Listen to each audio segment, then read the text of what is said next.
ଲୁଣ ଡବାରେ ରଖିଦିଅନ୍ତୁ ଏହି ଗୋଟିଏ ଗୁପ୍ତ ଜିନିଷ। ଜୀବନର ପ୍ରତ୍ୟେକ କଷ୍ଟରୁ, ପ୍ରତ୍ୟେକ ଦୋଷରୁ, ବାସ୍ତୁ ଦୋଷରୁ, ଶନି ଦୋଷ ସବୁଠୁ ତୁରନ୍ତ ମୁକ୍ତି ମିଳିଯିବ। ମାତା ଲକ୍ଷ୍ମୀଙ୍କର ଏମିତି ଆଶୀର୍ବାଦ ଆପଣଙ୍କୁ ମିଳିବ, ଯାହାପରେ ଆପଣଙ୍କୁ ଆପଣଙ୍କ ଜୀବନରେ ହେବ ଧନର ବର୍ଷା। ଆପଣଙ୍କ ଘରେ ଆପଣ ଅଲଗା ଡବାରେ ତୁରନ୍ତ ଗୋଟିଏ ଡବା ଆଣି ସେହି ଡବାରେ ଲୁଣ ଭରିକି ଆପଣଙ୍କ ଘରେ ଅଲଗା କରି ରଖିଦିଅନ୍ତୁ। କାରଣ ଆଜିର ଏହି ଭିଡ଼ିଓରେ ଯେଉଁ ଉପାୟ ବିଷୟରେ ଆମେ ଆପଣଙ୍କୁ ଜଣାଇବାକୁ ଯାଉଛୁ, ତାହା କେବଳ ଆଉ କେବଳ ଆପଣଙ୍କୁ ଲୁଣ ଡବାରେ ଠିକ୍ ମୁହୂର୍ତ୍ତରେ ଗୋଟିଏ ଗୁପ୍ତ ଜିନିଷକୁ ଲୁଚାଇବାକୁ ପଡ଼ିବ। ତନ୍ତ୍ରଶାସ୍ତ୍ରରେ ଲେଖା ଅଛି, ଆପଣଙ୍କ ଘରେ ଲୁଣ ଡବାରେ ଗୋଟିଏ ଗୁପ୍ତ ଜିନିଷକୁ ଯଦି ଲୁଚେଇକି ରଖିଦେବେ, ତ ଆପଣଙ୍କର ଜନ୍ମ ଜନ୍ମତାର ଗରିବୀ, ସମସ୍ୟା, ସଙ୍କଟ, ବାସ୍ତୁ ଦୋଷ, ଶନି ଦୋଷ ସବୁ ପ୍ରକାରର ସମସ୍ୟାରୁ ତୁରନ୍ତ ଆପଣଙ୍କୁ ମୁକ୍ତି ମିଳିଯିବ। ଯଦି ଆପଣ ଏହି ଉପାୟକୁ ଠିକ୍ ମୁହୂର୍ତ୍ତରେ କରିଦେବେ, ତ ମାନିକି ଚାଲନ୍ତୁ ଆପଣଙ୍କ ଜୀବନରେ ଧନର ବର୍ଷା ହେବ। ଆପଣଙ୍କ ଜୀବନରେ ଧନ ଆସିବାର ସବୁ ରାସ୍ତା ଖୋଲିଯିବ। ଆପଣଙ୍କର ଯେଉଁ ବି ଧନ ଆସିବ, ସେହି ଧନ ଅଧିକରୁ ଅଧିକ ବଢ଼ିବାକୁ ଲାଗିବ। ଆପଣଙ୍କର ବନ୍ଦ ହୋଇ ପଡ଼ିଥିବା ବ୍ୟାପାର ଚାଲିବାକୁ ଲାଗିବ। ଆପଣଙ୍କ ଜୀବନର ଆପଣଙ୍କୁ ସୁଖ, ଶାନ୍ତି, ବୈଭବ, ଐଶ୍ୱର୍ଯ୍ୟର ପ୍ରାପ୍ତି ହେବ। ଆପଣଙ୍କର ଘରର ଉନ୍ନତି ହେବ ଏବଂ ଏମିତି ଉପାୟ ଆପଣଙ୍କର ଓ ଆପଣଙ୍କର ପୁରା ପରିବାରର ଜୀବନରେ ବଡ଼ ଚମତ୍କାର ଓ ସକାରାତ୍ମକ ଊର୍ଜା ଆସିବ। ପ୍ରତ୍ୟେକ ବ୍ୟକ୍ତିଙ୍କ ଘରେ ଯେଉଁ ଲୁଣ ଡବା ଥାଏ, ତାହା ସିଧା ସେହି ବ୍ୟକ୍ତି ଜୀବନର ଆର୍ଥିକ ସ୍ଥିତିକୁ ସମ୍ବତ ହୋଇଥାଏ।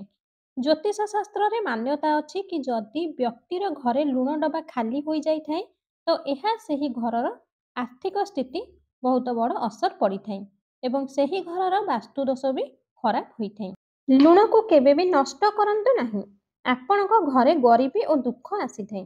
ଯଦି ଆପଣ ଲୁଣକୁ ନେଇ ସାବଧାନତା ନ ରୁହନ୍ତି, ତ ଆପଣଙ୍କ ଜୀବନରେ ଆପଣଙ୍କୁ ସଙ୍କଟ ଓ ସମସ୍ୟାର ସାମ୍ନା କରିବାକୁ ପଡ଼ିଥାଏ। ଆଉ ଯଦି ଆପଣ ଲୁଣକୁ ନେଇ କିଛି ଉପାୟ କରିଥାନ୍ତି, ତାହା ବିଷୟରେ ତନ୍ତ୍ରଶାସ୍ତ୍ରରେ ଓ ଜ୍ୟୋତିଷ ଶାସ୍ତ୍ରରେ ବର୍ଣ୍ଣନା ଅଛି। ତ ମାନିକି ଚାଲନ୍ତୁ, ଆପଣଙ୍କର ତ୍ରେଜୋରୀ ଧନରେ ଭରିଯିବ ଏବଂ ଆପଣଙ୍କ ଉପରେ ଧନର ବର୍ଷା ହେବ। ଆପଣଙ୍କ ପାଖକୁ ଏତେ ଟଙ୍କା ଆସିବ ଯେ କି ଆପଣଙ୍କର 7 ପିଢ଼ି ବି ପଇସା ଉପରେ ରାଜ କରିବେ। ଦର୍ଶକ ବନ୍ଧୁ, ଯଦି ଆପଣ ଧନବାନ ବନିବାକୁ ଚାହୁଁଛନ୍ତି, ଆପଣ ଚାହାନ୍ତି କି ଆପଣଙ୍କ ଜୀବନରୁ ସବୁ ପ୍ରକାରର ଦୁଃଖ, କଷ୍ଟ, ସମସ୍ୟା ଶେଷ ହେଇଯାଉ, ଆପଣଙ୍କ ଜୀବନରେ କେବେ ବି ଆପଣଙ୍କର କୌଣସି ପ୍ରକାରର କଷ୍ଟ, ଦୋଷର ସାମ୍ନା କରିବାକୁ ନ ପଡ଼ୁ, ଆପଣଙ୍କୁ ସାକ୍ଷାତ ମାତା ଲକ୍ଷ୍ମୀ ଏବଂ କୁବେର ଦେବତାଙ୍କର ଆଶୀର୍ବାଦ ମିଳିବ, ଯାହାକି ଆପଣଙ୍କ ଘରେ କେବେ ବି ଧନର କମି ହେବ ନାହିଁ। ଆପଣଙ୍କ ଜୀବନରେ ଏତେ ଉନ୍ନତି ହେବ, ଆପଣଙ୍କୁ ଧନ ସମ୍ବନ୍ଧିତ କିଛି ସମସ୍ୟାର ସାମ୍ନା କରିବାକୁ ନ ପଡ଼ୁ। ତ ଆଜିର ଏହି ଛୋଟିଆ ଭିଡ଼ିଓଟିକୁ ଲାଷ୍ଟ ପର୍ଯ୍ୟନ୍ତ ବିନା ସ୍କିପ୍ କରି ଦେଖି ନିଅନ୍ତୁ। କାହିଁକି ନା ଲୁଣ ଗୋଟିଏ ସାଧାରଣ ଜିନିଷଟିଏ, ଆଉ ଲୁଣ ଏମିତି ଗୋଟିଏ ଜିନିଷ ଯାହା ପ୍ରତ୍ୟେକ ବ୍ୟକ୍ତିଙ୍କ କିଚେନରେ ଥାଏ। କିନ୍ତୁ ଏହି ଲୁଣ ଖାଲି ଖାଇବା କାମରେ ଆସିନଥାଏ, ଏହାର ଅନେକ ଲାଭକାରୀ ବି ରହିଥାଏ, ଯାହା ଆମର ପୁରା ସୁଖ ସମୃଦ୍ଧି ସହ ଯୋଡ଼ା। ଏଥିପାଇଁ ଆପଣ ଲୁଣକୁ ଖାଇବା ପାଇଁ ଯେତିକି ବ୍ୟବହାର କରିଥାନ୍ତି, ବରଂ ଏହି ଲୁଣକୁ କିଛି ଏମିତି ଉପାୟ କରିକି ଆପଣ ଆପଣଙ୍କର ଜୀବନରେ ଲାଭ ଉଠାଇ ପାରିବେ। ଆପଣ ଗୋଟିଏ କଥା ଜାଣିଲେ ଆଶ୍ଚର୍ଯ୍ୟ ହେବେ ଯେ କଥାଟି ଆପଣଙ୍କୁ ଅନ୍ଧବିଶ୍ୱାସ ପରି ଲାଗିପାରେ, କିନ୍ତୁ ଜ୍ୟୋତିଷ ଶାସ୍ତ୍ରରେ, ତନ୍ତ୍ରଶାସ୍ତ୍ରରେ ଘରର ସୁଖ ସମୃଦ୍ଧି ଏମିତି କିଛି ସମସ୍ୟା ପାଇଁ ଲୁଣ ଦ୍ୱାରା କିଛି ଉପାୟ କରାଯାଇଥାଏ। ଆଉ ଏହି ଉପାୟକୁ କରିବା ପରେ ଆପଣ ଆପଣଙ୍କର ପୁରା ପରିବାର ଅଧିକରୁ ଅଧିକ ଉନ୍ନତି କରିଥାନ୍ତି, ବହୁତ ସଫଳ ମଧ୍ୟ ପାଇଥାନ୍ତି। ଏଥିପାଇଁ ଯଦି ଆପଣ ଚାହୁଁଛନ୍ତି କି ମାତା ଲକ୍ଷ୍ମୀଙ୍କର ଆଶୀର୍ବାଦ ଆପଣ ଓ ଆପଣଙ୍କର ପୁରା ପରିବାର ଉପରେ ବନି ରହୁ, ମାତା ଲକ୍ଷ୍ମୀଙ୍କ ଆଶୀର୍ବାଦରୁ ଆପଣଙ୍କ ଜୀବନରେ ବହୁତ ହିଁ ଉନ୍ନତି କରନ୍ତୁ, ବହୁତ ହିଁ ଆଗକୁ ଯାଆନ୍ତୁ, ତ ପୁରା ସଚ୍ଚା ଓ ଶ୍ରଦ୍ଧା ଓ ବିଶ୍ୱାସର ସହ କମେଣ୍ଟ ବକ୍ସରେ ଜୟ ମାତା ଲକ୍ଷ୍ମୀ ଅବଶ୍ୟ ଲେଖି ଦିଅନ୍ତୁ। ଆଉ ଯଦି ଆପଣ ମାତା ଲକ୍ଷ୍ମୀଙ୍କର ସଚ୍ଚା ଭକ୍ତ ଥିବେ, ତେବେ ଏହି ଭିଡ଼ିଓକୁ ଗୋଟେ ଲାଇକ୍ କରି ଚ୍ୟାନେଲକୁ ସବସ୍କ୍ରାଇବ୍ କରିବାକୁ ଜମା ବି ଭୁଲିବେ ନାହିଁ। ଏବେ ହିଁ ଆମର ଏହି ଚ୍ୟାନେଲକୁ ସବସ୍କ୍ରାଇବ୍ କରି ପାଖରେ ଥିବା ବେଲ୍ ଆଇକନଟିକୁ ଦବାଇ ଦିଅନ୍ତୁ ଏବଂ ଆପଣଙ୍କୁ ମୋର ବିନୀତ ଅନୁରୋଧ, ଏହି ଭିଡ଼ିଓଟିକୁ ଅଧିକରୁ ଅଧିକ ମାତ୍ରାରେ ସେୟାର କରନ୍ତୁ। ତନ୍ତ୍ରଶାସ୍ତ୍ର ଅନୁସାରେ ଯେମିତି ବ୍ୟକ୍ତିଙ୍କ ଜୀବନରେ ତାଙ୍କ ଖାଇବାର ସ୍ୱାଦ ଲୁଣ ବିନା ଅଧୁରା ହୋଇଥାଏ, ଠିକ୍ ସେହିପରି ବ୍ୟକ୍ତିର ଜୀବନ ବି ଲୁଣ ଦ୍ୱାରା ଅଧୁରା ହୋଇଥାଏ। କେବଳ ଲୁଣ ଘରର ବାସ୍ତୁ ଦୋଷ ସହ ରହିଥାଏ, ବରଂ ଲୁଣ ବ୍ୟକ୍ତିର ଆର୍ଥିକ ସ୍ଥିତିରେ ବି ଫରକ ପକାଇଥାଏ। ବେଦ ପୁରାଣରେ ମାନ୍ୟତା ଅଛି କି ଯେଉଁ ଘରେ ଲୁଣ ଖାଲି ହୋଇ ରହିଥାଏ, ସେହି ଘରେ ଉନ୍ନତି ରୋକି ହୋଇଯାଇଥାଏ। ସେହି ଘର କେବେ ବି ଉନ୍ନତି ହୋଇନଥାଏ। ଆଉ ଯେଉଁ ଘରେ ଲୁଣ ଦ୍ୱାରା ଉପାୟ ଠିକ୍ ସମୟରେ କରିବା ବା କରାଯାଏ ସେହି ଘରର ଉନ୍ନତି ବଢ଼ି ଚାଲେ। ସେହି ଘର ସବୁବେଳେ ମାତା ଲକ୍ଷ୍ମୀଙ୍କର କୃପା ବନି ରହିଥାଏ। ଆପଣଙ୍କ ଘରେ ଯଦି ଦରିଦ୍ରତା ବାସ କରିନେଇଛି, ଆପଣଙ୍କ ଘରର ପ୍ରତ୍ୟେକ ସଦସ୍ୟ ଯାହା ବି କାର୍ଯ୍ୟ କରିଥାନ୍ତି ସେହି କାର୍ଯ୍ୟରେ ବଡ଼ ସମସ୍ୟା ଆସିଥାଏ। ଆପଣଙ୍କ ଘରର ଉନ୍ନତି ରୋକି ହୋଇଯାଇଛି, ତ ବାସ୍ ଆପଣ ଗୋଟିଏ ଛୋଟିଆ ଉପାୟଟିଏ କରିବେ। ଆଉ ସେହି ଉପାୟକୁ କରିବା ପରେ ମାନିକି ଚାଲନ୍ତୁ, ଆପଣଙ୍କ ଘର ଉନ୍ନତି ହେବ। ଆପଣଙ୍କ ଘରୁ ସକାରାତ୍ମକ ଊର୍ଜା ବାସ କରିବ। ଆପଣଙ୍କ ଘରର ପ୍ରତ୍ୟେକ ବ୍ୟକ୍ତି ଯେଉଁ କାର୍ଯ୍ୟରେ ହାତ ଦେବେ ସେହି କାର୍ଯ୍ୟ ଲାଭ ଉଠାଇ ପାରିବେ ଏବଂ ସଫଳତା ପାଇବେ। ଉପାୟଟି ହେଉଛି ଆପଣଙ୍କ ଘରେ ଲୁଣକୁ ଗୋଟିଏ କାଚ ପାତ୍ରରେ ରଖିବେ। ଆଉ ସେହି କାଚ ପାତ୍ରରେ 4ଟି କିମ୍ବା 5ଟି ଫୁଲ ଥିବା ଲବଙ୍ଗକୁ ପକାଇ ଦିଅନ୍ତୁ। ଏହାଦ୍ୱାରା ଆପଣଙ୍କ ଘରର ଉନ୍ନତି ହେବ ଓ ଆପଣଙ୍କ ଘରକୁ ଧନ ଆସିବାକୁ ଲାଗିବ ଏବଂ ଆପଣଙ୍କ ଘରକୁ ଯେଉଁ ଧନ ଆସିବ ତାହା ବୃଦ୍ଧି ହେବାକୁ ଲାଗିବ। ଏବେ ଚାଲନ୍ତୁ ଅନ୍ୟ ଗୋଟିଏ ଉପାୟ ଜାଣିବା। ଆଉ ଏହି ଉପାୟକୁ ଆପଣ ବୁଧବାର ଦିନ କରିବେ। ଉପାୟ ପାଇଁ ଗୋଟିଏ କାଚର ଗ୍ଲାସଟେ ନେବେ। ସେହି କାଚ ଗ୍ଲାସରେ ପୁରା ଗଙ୍ଗା ଜଳ ଫୁଲ୍ କରି ଭରିଦେବେ। ଏହାପରେ ସେହି ଗ୍ଲାସରେ ଗଙ୍ଗା ଜଳରେ ଗୋଟିଏ ଚାମଚ ଲୁଣ ପକାଇଦେବେ। ତାପରେ ସେହି ଗ୍ଲାସ ଉପରେ ଗୋଟିଏ ଲାଲ କପଡ଼ା ବାନ୍ଧିଦେବେ। ଆଉ ସେହି କପଡ଼ାକୁ ଗୋଟିଏ ଲାଲ ରଙ୍ଗର ସୂତା ବା ମୌଲି ଧାଗାରେ ବାନ୍ଧିଦେବେ। ଏହାପରେ ସେହି ଗ୍ଲାସ ପାଣିକୁ ଆପଣ ଯେଉଁ ରୁମ୍ରେ ବେଶୀ ସମୟ ବିତାଇଥାନ୍ତି ସେହି ରୁମ୍ରେ ସେହି ଗ୍ଲାସକୁ ରଖିଦେବେ। ଆପଣ କୌଣସି କୋଣରେ ସେହି ଗ୍ଲାସ ପାଣିକୁ ରଖିଦିଅନ୍ତୁ। ସେମିତି ହିଁ ରହିବାକୁ ଦେବେ। ଠିକ୍ 15 ଦିନ ପରେ ପୁଣି ଥରେ ସେହି ପାଣିକୁ ବଦଳାଇ ପୁଣି ଥରେ ସେହିପରି 1 ଚାମଚ ଲୁଣ ପକାଇ ଗଙ୍ଗା ଜଳରେ ଗ୍ଲାସକୁ ବାନ୍ଧି ସେହି ଉପାୟକୁ ଆପଣ ପ୍ରତି 15 ଦିନରେ ଥରେ କରିବେ। ତ ତନ୍ତ୍ରଶାସ୍ତ୍ରରେ ଲେଖା ଅଛି, ଯଦି କୌଣସି ବି ବ୍ୟକ୍ତି ଯଦି ଏହି ଉପାୟକୁ ତାଙ୍କ ଜୀବନରେ କରିବା ଆରମ୍ଭ କରିଦେବେ ତ ସେହି ବ୍ୟକ୍ତିର ଜୀବନରେ ଯାହା ବି ଦୋଷ ଥିବ ସେ ସବୁ ଦୋଷ ତୁରନ୍ତ ଦୋଷ ଦୂର ହୋଇଯିବ। ଯେଉଁ ବ୍ୟକ୍ତିଙ୍କ ଜୀବନରେ ଧନ ବୃଦ୍ଧି ହେଇପାରୁନାହିଁ ତ ଆପଣ ନିଜେ ଥରେ କରିକି ହିଁ ଦେଖନ୍ତୁ ଏହି ଉପାୟକୁ। ଆଉ ଏହି ଉପାୟକୁ କରିବା ପରେ କିପରି ଆପଣଙ୍କ ଜୀବନରେ ଧନ ଆସିବାର ରାସ୍ତା ଖୋଲିଯିବ।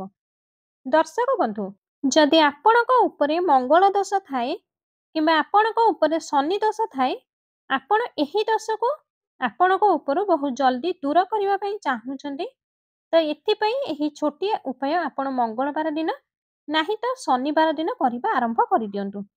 ଆପଣଙ୍କ ଉପରେ ଯାହା ବି ଦୋଷ ଥିବ ତାହା ତୁରନ୍ତ ଦୂର ହୋଇଯିବ। ତ ଆପଣ ମଙ୍ଗଳବାର କିମ୍ବା ଶନିବାର ଦିନ ଆପଣ ଗୋଟିଏ ଗିନା ଦହି ନେବେ। ସେହି ଦହିରେ ଲୁଣ ମିଶାଇ ସେହି ଦହିକୁ ସେବନ କରିବେ। ଯଦି ଆପଣଙ୍କର ମଙ୍ଗଳବାର କିମ୍ବା ଶନିବାରକୁ ଏହି ଉପାୟ କରିବେ ତ ମାନିକି ଚାଲନ୍ତୁ, ଆପଣଙ୍କ ଉପରେ ଶନି ଦୋଷ ଯଦି ଥାଏ କିମ୍ବା ମଙ୍ଗଳ ଦୋଷ ଥାଏ, ଶନିଙ୍କର 7.5 ଚାଲୁଥାଏ, ସେହି ଦୋଷ ଆପଣଙ୍କ ଉପରୁ ଗୋଟିଏ ଚୁଟକିରେ ଦୂର ହୋଇଯିବ। ଏହି ଉପାୟ ଗୋଟିଏ ଏମିତି ଉପାୟ, ଆଉ ଏହି ଉପାୟକୁ ଯଦି ଆପଣ କରିବେ ତ ଆପଣଙ୍କର ଦୁର୍ଭାଗ୍ୟ ଆପଣଙ୍କ ଠାରୁ ଦୂରକୁ ଚାଲିଯିବ ଏବଂ ଆପଣଙ୍କର ନବଗ୍ରହ ପୀଡ଼ା ବି ଶାନ୍ତ ହୋଇଯିବ। ଏବେ ଆସନ୍ତୁ ଜିରା ସହିତ କିଛି ଉପାୟ ଜାଣିବା। ଆଉ ଏହି ଉପାୟକୁ ଯଦି ଠିକ୍ ତରିକାରେ କରିଦେବେ ତ ଆପଣଙ୍କର ଆର୍ଥିକ ସ୍ଥିତି ବି ବହୁତ ମଜବୁତ ହୋଇଯିବ। ମନାଯାଏ କି ଜିରାରେ ଠିକ୍ ତରିକାରେ ଉପାୟ କରିବା ଦ୍ୱାରା ଜୀବନରେ ଆସୁଥିବା ଲଗାତାର ଯେଉଁ ସମସ୍ୟା ତାହା ସମାପ୍ତ ହୋଇଥାଏ। ଆପଣଙ୍କ ଜୀବନରେ ସମସ୍ତ ସମସ୍ୟା ବି ସମାପ୍ତ ହୋଇଯିବ। ଆପଣଙ୍କର ଭାଗ୍ୟ ଏପରି ଆପଣଙ୍କର ସାଥ ଦେବା ଆରମ୍ଭ କରିବ, ଯାହାପରେ ଆପଣ ଯେଉଁ କାର୍ଯ୍ୟକୁ ଆରମ୍ଭ କରିବେ ସେହି କାର୍ଯ୍ୟରେ ସଫଳତା ପାଇବେ। ମନେକର ଆପଣଙ୍କର କୁଣ୍ଡଳୀରେ ବାସ୍ତୁ ଦୋଷ ପଡ଼ିଥାଏ ବା ମଙ୍ଗଳ ଦୋଷ କିମ୍ବା ଶନି ଦୋଷ ଥାଏ, କିମ୍ବା ଆପଣଙ୍କ ଜୀବନରେ ବହୁତ ସାରା ସମସ୍ୟା ଚାଲୁଥାଏ, କିମ୍ବା ଆପଣ ଏହି ସବୁ ସମସ୍ୟାରୁ ଅଧିକ ଭାଙ୍ଗି ପଡ଼ିଲେଣି। ଆପଣ ଆପଣଙ୍କ ଜୀବନରେ ଧନ ଆସିବା ବନ୍ଦ ହୋଇଯାଇଛି। ଆପଣଙ୍କୁ କିଛି ଏମିତି ବେମାରୀ ଲାଗିଛି ଯାହାକି ଆପଣ ସେହି ବେମାରୀରୁ ଯେତେ ଚେଷ୍ଟା କଲେ ପରେ ମଧ୍ୟ, ଯେତେ ଚିକିତ୍ସା କଲା ପରେ ମଧ୍ୟ କିଛି କୌଣସି ବି ଲାଭ ମିଳିପାରୁନାହିଁ। ତ ଆପଣ ଏହି ଜିରା ଦ୍ୱାରା ଏହି ଉପାୟଟିକୁ ନିହାତି କରନ୍ତୁ। ଜିରା ଗୋଟିଏ ସାଧାରଣ ଜିନିଷଟି। ଆଉ ଏହି ଜିରା ଦ୍ୱାରା ଏହି ଉପାୟ କିପରି କରିବେ? ଗୋଟିଏ କଥା ସବୁବେଳେ ଧ୍ୟାନ ରଖିବେ, ତନ୍ତ୍ରଶାସ୍ତ୍ରରେ ଜିରାର ଉପାୟ ସବୁଠୁ ଉତ୍ତମ ଉପାୟ ବତାଯାଇଛି। ଯଦି କୌଣସି ବ୍ୟକ୍ତି ମାତା ଲକ୍ଷ୍ମୀଙ୍କର ଆଶୀର୍ବାଦ ପାଇବା ପାଇଁ ଚାହିଁଥାନ୍ତି ତ ତାହା କେବଳ ଏହି ଗୋଟିଏ ଉପାୟ କରିବା ଦ୍ୱାରା ଏହି ଉପାୟଟିକୁ ଆପଣ ମାତା ଲକ୍ଷ୍ମୀଙ୍କ ସାମ୍ନାରେ ଠିକ୍ କାର୍ଯ୍ୟ କରିନେବେ ତ ସେହି ବ୍ୟକ୍ତିକୁ ସାକ୍ଷାତ ମାତା ଲକ୍ଷ୍ମୀଙ୍କର ବରଦାନ ଆଶୀର୍ବାଦ ମିଳିପାରିବ। ଯାହାପରେ କି ସେହି ବ୍ୟକ୍ତିକୁ କେବେ ବି କୌଣସି ବି ଧନର କମି ରହିବ ନାହିଁ। ଏଥିପାଇଁ ଯଦି ଆପଣ ବି ଚାହୁଁଥାନ୍ତି କି ମାତା ଲକ୍ଷ୍ମୀଙ୍କ କୃପା ଆପଣଙ୍କ ଉପରେ ଆପଣଙ୍କର ପୁରା ପରିବାର ଉପରେ ସବୁବେଳେ ବନି ରହିବ ତ ମାତା ଲକ୍ଷ୍ମୀଙ୍କର ଆଶୀର୍ବାଦରୁ ଆପଣଙ୍କ ଜୀବନରେ ଧନ ବର୍ଷା ହେବ ଏବଂ ଆପଣଙ୍କୁ କେବେ ବି କୌଣସି ବି କମି ନ ରହୁ ମାତା ଲକ୍ଷ୍ମୀ ଆପଣଙ୍କ ଘରକୁ ବାସ କରିଯାଆନ୍ତୁ। ଆଗକୁ ମାତା ଲକ୍ଷ୍ମୀଙ୍କ ଆଶୀର୍ବାଦରୁ ଆପଣ ଯେଉଁ କାର୍ଯ୍ୟ ଷ୍ଟାର୍ଟ କରିବେ ସେହି କାର୍ଯ୍ୟରେ ଆପଣ ସଫଳତା ହାସଲ କରିବେ। ସବୁଠୁ ପ୍ରଥମ ଉପାୟ ହେଲା କରଜ ମୁକ୍ତି ପାଇଁ ଉପାୟ। ଆଉ ଏହି କରଜ ଯେଉଁ ବି ବ୍ୟକ୍ତି କରିଥାନ୍ତି ରାତିରେ ତାଙ୍କର ନିଦ ହଜିଥାଏ, ଠିକ୍ ସେ ଖାଦ୍ୟ ବି ଖାଇପାରନ୍ତି ନାହିଁ। ତାଙ୍କ ଜୀବନରେ ଏତେ ସମସ୍ୟା ଆସିଯାଇଥାଏ ତ ଆଜିର ଏହି ଉପାୟଟିକୁ ଆପଣ ଯଦି କରିନେବେ ତ ଆପଣଙ୍କ ଜୀବନରେ ଚାଲୁଥିବା ଧନ ସମ୍ବନ୍ଧିତ ସମସ୍ୟା ଆରାମରେ ସମାପ୍ତ ହୋଇଯିବ। ଯଦି ଆପଣ ଚାହୁଁଛନ୍ତି କି ଆପଣ କରଜରୁ ପୁରା ମୁକ୍ତି ପାଇଯାଆନ୍ତୁ ତ ଏହି ଉପାୟକୁ କରିବା ପାଇଁ ଆପଣ ଶୁକ୍ରବାର ଦିନ ଆଉ ଏହି ଶୁକ୍ରବାର ଦିନଟି ମାତା ଲକ୍ଷ୍ମୀଙ୍କର ଦିନ ହୋଇଥିବାରୁ ଶୁକ୍ରବାର ଦିନ ମାତା ଲକ୍ଷ୍ମୀ ଅଧିକ ହିଁ ପ୍ରସନ୍ନ ମୁଦ୍ରାରେ ରହିଥାନ୍ତି। ଆଉ ଏହି ଉପାୟକୁ ଆପଣ 5ଟି ସପ୍ତାହ କରିବେ। 5ଟି ଶୁକ୍ରବାର କରିବେ। ଆଉ ସେହି 5ଟି ଶୁକ୍ରବାର ଆପଣ ତାମସିକ ଭୋଜନ କରିବେ ନାହିଁ। ଶୁକ୍ରବାର ଦିନ ପ୍ରଥମେ ଆପଣ ସକାଳୁ ଶୀଘ୍ର ଉଠିଯିବେ। ଆପଣଙ୍କ ବାସି ଘର କାମ ସାରି ସ୍ନାନ ଆଦି ସାରି ଲାଲ କପଡ଼ା ପିନ୍ଧିବେ। ଆପଣ ଗୋଟିଏ ଲାଲ କପଡ଼ା ନେବେ। ସେହି ଲାଲ କପଡ଼ାରେ ଗୋଟିଏ ମୁଠି ଜିରା ରଖିବେ। ସେହି ଜିରା ଉପରେ ଗୋଟିଏ ଟଙ୍କିକିଆ କଏନ୍ଟିଏ ରଖିବେ। ସେହି ଲାଲ କପଡ଼ାକୁ ଆପଣ ରକ୍ଷା ସୂତାରେ ବାନ୍ଧି ଗୋଟିଏ ପୁଟୁଳିଟିଏ ବନାଇଦେବେ। ମାତା ଲକ୍ଷ୍ମୀଙ୍କ ମନ୍ଦିରକୁ ଯିବେ। ମାତା ଲକ୍ଷ୍ମୀଙ୍କ ମନ୍ଦିର ବାହାରେ ବସିଥିବା ଭିକ୍ଷୁକମାନଙ୍କୁ ସେହି ପୁଟୁଳିକୁ ଆପଣ ଦାନ କରିଦେବେ। ଏହି ଉପାୟ ଆପଣ 5ଟି ଶୁକ୍ରବାର କରିବେ। ମାତା ଲକ୍ଷ୍ମୀଙ୍କ କୃପାରୁ ଆପଣ କରଜରୁ ପୁରା ସମାପ୍ତ ପାଇଯିବେ। ଯେଉଁ କରଜ ବୋଝରୁ ଆପଣ ମୁକ୍ତି ପାଇପାରୁନଥିଲେ ସେହି କରଜରୁ ଆପଣଙ୍କୁ ଆରାମ ମିଳିବ ଏବଂ ଆପଣ ସବୁଦିନ ପାଇଁ ମୁକ୍ତି ପାଇଯିବେ। ଏବେ ଆସନ୍ତୁ ଜାଣିବା ଅନ୍ୟ ଏକ ଉପାୟଟି। ଆଉ ଏହି ଉପାୟଟି ଆପଣଙ୍କ ଘରର ଉନ୍ନତି ପାଇଁ ଉପାୟଟି। ଯେବେ ଆପଣଙ୍କ ଘରର ଉନ୍ନତି ହୋଇଥାଏ ଆପଣଙ୍କର ଚତୁଃପାର୍ଶ୍ୱ ଲୋକ ଆପଣଙ୍କୁ ଏମିତି ନଜର ପକାଇ ଦେଇଥାନ୍ତି ଯାହାଦ୍ୱାରା ଆପଣଙ୍କର ଘରର ଉନ୍ନତି ରୋକି ହୋଇଯାଇଥାଏ। ଆପଣମାନେ ବିଶ୍ୱାସ କରିବେ ନାହିଁ ଏ ଦୁନିଆର ଏମିତି ବି ଖରାପ ନଜର ଥାଏ ଯାହା ବଞ୍ଚିବା ଗଛକୁ ବି ମାରି ଦେଇଥାଏ। ଯଦି ଆପଣଙ୍କ ଘରର ଉନ୍ନତି ହେଉନାହିଁ ଆପଣ ସବୁବେଳେ ଚାହାନ୍ତି ଆପଣଙ୍କ ଘରର ଉନ୍ନତି ହେଉ ତ ଆପଣଙ୍କୁ ଆମେ ଏମିତି ଗୋଟିଏ ଉପାୟ ବତାଇବୁ। ଏହି ଉପାୟକୁ ଯଦି ଆପଣ ମଙ୍ଗଳବାର ଦିନ ସୂର୍ଯ୍ୟାସ୍ତ ପରେ କରିଦେବେ ତେବେ 100% ଗ୍ୟାରେଣ୍ଟି ଆପଣଙ୍କର ଘରର ଉନ୍ନତି ହେବ। ଯଦି ବି ଆପଣ ଏହି ଉପାୟକୁ ମାତ୍ର 3ଟି ମଙ୍ଗଳବାର କରିଦେବେ ତ ଏହାପରେ ଆପଣଙ୍କ ଘରେ ନକାରାତ୍ମକ ଶକ୍ତି ସମାପ୍ତ ହୋଇଯିବ ଏବଂ ଆପଣଙ୍କ ଘରେ ସକାରାତ୍ମକ ଊର୍ଜାର ବାସ ହେବ। ଆପଣ ଗୋଟିଏ ମାଟିର ଦୀପଟିଏ ନେବେ। ମାଟି ଦୀପ ବଦଳରେ ଯଦି ପିତ୍ତଳର ପାତ୍ର ନେବେ ତେବେ ଏହା ଅତ୍ୟନ୍ତ ଶୁଭ ହେବ। ସେହି ପାତ୍ରରେ ଆପଣ 51ଟି ଜିରା ଦାନା ନେବେ। 3ଟି ଗୋଲମରିଚ ରଖିଦେବେ ଏବଂ ଗୋଟିଏ ଲବଙ୍ଗ ରଖିଦେବେ। ଏହାପରେ ଏହାକୁ ଆପଣ ଜଳାଇ ତାର ଧୂଆଁକୁ ଆପଣଙ୍କ ଘରର ପୁରା ସବୁଆଡ଼େ ଦେଖାଇଦେବେ। ଏହି ଉପାୟକୁ ଆପଣ 3ଟି ମଙ୍ଗଳବାର କରିବେ। ଆପଣଙ୍କ ଘରେ ସବୁ ଖରାପ ଶକ୍ତି ତୁରନ୍ତ ଦୂର ହୋଇଯିବ ଏବଂ ଆପଣଙ୍କ ଘରେ ସକାରାତ୍ମକ ଊର୍ଜା ବାସ କରିବ। ଏବେ ଆସନ୍ତୁ ଅନ୍ୟ ଉପାୟଟିଏ ଜାଣିବା। ଆଉ ଏହି ଉପାୟକୁ ଆପଣ ଶନିବାର ଦିନ ସୂର୍ଯ୍ୟାସ୍ତ ପରେ କରିବେ। କେବଳ ଗୋଟିଏ ଶନିବାର ସୂର୍ଯ୍ୟାସ୍ତ ପରେ ଏହି ଉପାୟକୁ ଆପଣଙ୍କୁ କରିବାକୁ ପଡ଼ିବ। ଏଥିପାଇଁ ଶନିବାର ସୂର୍ଯ୍ୟାସ୍ତ ପରେ 1 ମୁଠି ଜିରା ନେବେ। ସେହି ଜିରାକୁ ହାତରେ ଧରି ଯାହାଙ୍କୁ ନଜର ଦୋଷ ଲାଗିଥିବ ସେହି ବ୍ୟକ୍ତିଙ୍କ ମୁଣ୍ଡରେ ବାମ ପଟରୁ ଡାହାଣ ପଟକୁ ଏହି ଜିରାକୁ ବୁଲେଇ ଆଣିବେ। ତାପରେ ଆପଣଙ୍କ ଘରର ଯେଉଁ ବାଟ ସେହି ବାଟର ଠିକ୍ ବିପରୀତ ବାଟକୁ ଫୋପାଡ଼ି ଦେବେ। ବାସ୍ ଏତିକି କରନ୍ତୁ। ଦେଖିବେ ଆପଣଙ୍କ ଉପରେ ଯଦି କାହାର ନଜର ଲାଗିଥିବ ସେହି ନଜର ଦୋଷରୁ ଆପଣ ମୁକ୍ତି ପାଇଯିବେ ଏବଂ ସେହି ନଜର ଦୋଷକୁ ବା ଘରର ସମସ୍ତ ଦୋଷକୁ ଜିରା ତା ସାଥିରେ ନେଇଯିବ ଓ ଆପଣଙ୍କ ଉପରେ ନଜର ଦୋଷ ସବୁଦିନ ପାଇଁ ସମାପ୍ତ ହୋଇଯିବ। ଯଦି କୌଣସି ବ୍ୟକ୍ତିକୁ ରାହୁ କେତୁ ସାଥ ଦେଉନାହାନ୍ତି ତ ସେହି ବ୍ୟକ୍ତି ଯେତେ ବି ପରିଶ୍ରମ କରନ୍ତୁ ଯେତେ ବି ଚେଷ୍ଟା କଲା ପରେ ବି କେବେ ବି ଆଗକୁ ଯାଇପାରନ୍ତି ନାହିଁ। ଆଉ ରାହୁ କେତୁ ଯେଉଁ ବ୍ୟକ୍ତିକୁ ସାଥ ଦେଇଥାନ୍ତି ସେହି ବ୍ୟକ୍ତି ଯଦି ନିର୍ଣ୍ଣୟ ବି ନେଇଥାନ୍ତି ଆଉ ସେହି ନିର୍ଣ୍ଣୟ ଯଦି ଭୁଲ ଥାଏ ସେହି ଭୁଲ ନିର୍ଣ୍ଣୟରେ ବି ତାଙ୍କୁ ଲାଭ ମିଳିଥାଏ। ଆଉ ଯଦି ଆପଣ ବି ଚାହିଁଥାନ୍ତି ଆପଣଙ୍କୁ ରାହୁ କେତୁ ସାଥ ଦିଅନ୍ତୁ, ଆପଣ ଯାହା ବି ନିର୍ଣ୍ଣୟ ନେବେ ସେହି ନିର୍ଣ୍ଣୟରେ ଆପଣଙ୍କୁ ଲାଭ ମିଳୁ, ତ ଆପଣଙ୍କୁ ଭଗବାନ ବିଷ୍ଣୁଙ୍କ ଶରଣକୁ ଯିବାକୁ ପଡ଼ିବ। ଏହି କଥାର ଧ୍ୟାନ ରଖିବେ, କୌଣସି ବି ବ୍ୟକ୍ତିର ରାହୁ କେତୁଙ୍କର ଯେଉଁ ନିୟନ୍ତ୍ରଣ ହୋଇଥାଏ ତାହା ଭଗବାନ ବିଷ୍ଣୁଙ୍କ ହାତରେ ହିଁ ହୋଇଥାଏ। ଆଉ ଆପଣ ଯଦି ଭଗବାନ ବିଷ୍ଣୁଙ୍କୁ ପ୍ରସନ୍ନ କରାଇଦେବେ ତ ଆପଣଙ୍କୁ ସାକ୍ଷାତ ମାତା ଲକ୍ଷ୍ମୀଙ୍କର ବି ଆଶୀର୍ବାଦ ମିଳିବ। ତ ଏଥିପାଇଁ ଆପଣଙ୍କୁ ଗୋଟିଏ ଉପାୟଟିଏ କରିବାକୁ ପଡ଼ିବ। ଆଉ ଏହି ଉପାୟ ପାଇଁ ଆପଣଙ୍କୁ 3ଟି ବୃହସ୍ପତି ବାରରେ ହିଁ ଏହି ଉପାୟକୁ ଆପଣଙ୍କୁ କରିବାକୁ ପଡ଼ିବ। ଆଉ ଏହି 3ଟି ବୃହସ୍ପତି ଦିନ ଆପଣଙ୍କୁ ସ୍ୱାତ୍ୱିକ ଭୋଜନ କରିବେ। ଆଉ ଏହି 3ଟି ବୃହସ୍ପତି ବାରରେ ଏହି ଉପାୟକୁ କରିବା ପରେ ଆପଣଙ୍କୁ ରାହୁ କେତୁ ସदैବ ଆପଣଙ୍କ ସାଥ ଦେବେ, ଯାହାକି ଆପଣଙ୍କର ନିର୍ଣ୍ଣୟ ନେବେ ସେହି ନିର୍ଣ୍ଣୟରେ ଆପଣଙ୍କୁ ଲାଭ ହିଁ ଲାଭ ମିଳିବ। ଏହି ଉପାୟଟି ବହୁତ ସହଜ ଉପାୟଟିଏ। ବୃହସ୍ପତି ଦିନ ଭଗବାନ ବିଷ୍ଣୁଙ୍କର ଶୁଭ ଦିନ ଓ ପ୍ରିୟ ଦିନ ହୋଇଥାଏ। ସେହି ଦିନ ଆପଣ ସକାଳୁ ଉଠି ସ୍ନାନ ଆଦି ସାରି ହଳଦିଆ ବସ୍ତ୍ର ପରିଧାନ କରିବେ। ଆଉ ଭଗବାନ ଶ୍ରୀହରି ବିଷ୍ଣୁଙ୍କ ପୂଜାରେ ଯଦି ହଳଦିଆ ବସ୍ତ୍ର ପିନ୍ଧି ଆପଣ ପୂଜା କରିବେ ତ ସେହି ପୂଜା ଜଲ୍ଦିରୁ ଜଲ୍ଦି ସିଦ୍ଧ ହୋଇଯାଏ।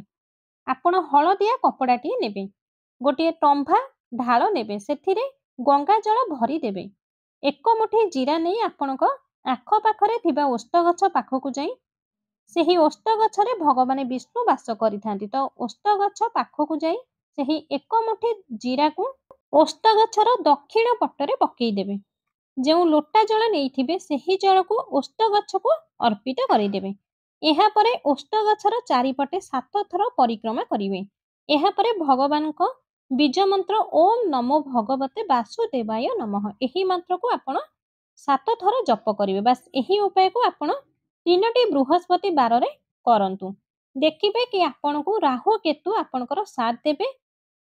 ଆପଣ ଯେଉଁ କାର୍ଯ୍ୟରେ ହାତ ଦେବେ ସେହି କାର୍ଯ୍ୟ ଆପଣଙ୍କର ସଫଳ ହେବ ହିଁ ହେବ। ତ ଆଶା କରୁଛି ଆଜିର ଭିଡ଼ିଓଟି ଆପଣଙ୍କୁ ନିହାତି ଭାବରେ ପସନ୍ଦ ଆସିଥିବ। ଯଦି ଭିଡ଼ିଓଟି ଆପଣଙ୍କୁ ପସନ୍ଦ ଆସିଥାଏ ତେବେ ଭିଡ଼ିଓଟିକୁ ଗୋଟେ ଲାଇକ୍ କରନ୍ତୁ। ଭିଡ଼ିଓଟିକୁ ଅଧିକରୁ ଅଧିକ ମାତ୍ରାରେ ସେୟାର କରନ୍ତୁ, ଯାହାଫଳରେ ଅନ୍ୟମାନଙ୍କର ବି ଭଲ ହୋଇପାରିବ। ଯଦି ଏ ପର୍ଯ୍ୟନ୍ତ ଆମ ଚ୍ୟାନେଲରେ ଆପଣ ନୂଆ ଅଛନ୍ତି, ଚ୍ୟାନେଲକୁ ସବସ୍କ୍ରାଇବ୍ କରିନାହାନ୍ତି, ତାହେଲେ ଏବେ ହିଁ ଆମର ଏହି ଚ୍ୟାନେଲକୁ ସବସ୍କ୍ରାଇବ୍ କରି ପାଖରେ ଥିବା ବେଲ୍ ଆଇକନ୍ଟିକୁ ଦବାଇ ଦିଅନ୍ତୁ, ଯାହାଫଳରେ ଆମର ଏହିଭଳି ପ୍ରତ୍ୟେକ ନୂଆ ନୂଆ ଶିକ୍ଷଣୀୟ ଭିଡ଼ିଓ ଆପଣଙ୍କ ପାଖରେ ଯାଇ ପ୍ରଥମେ ପହଞ୍ଚିବ।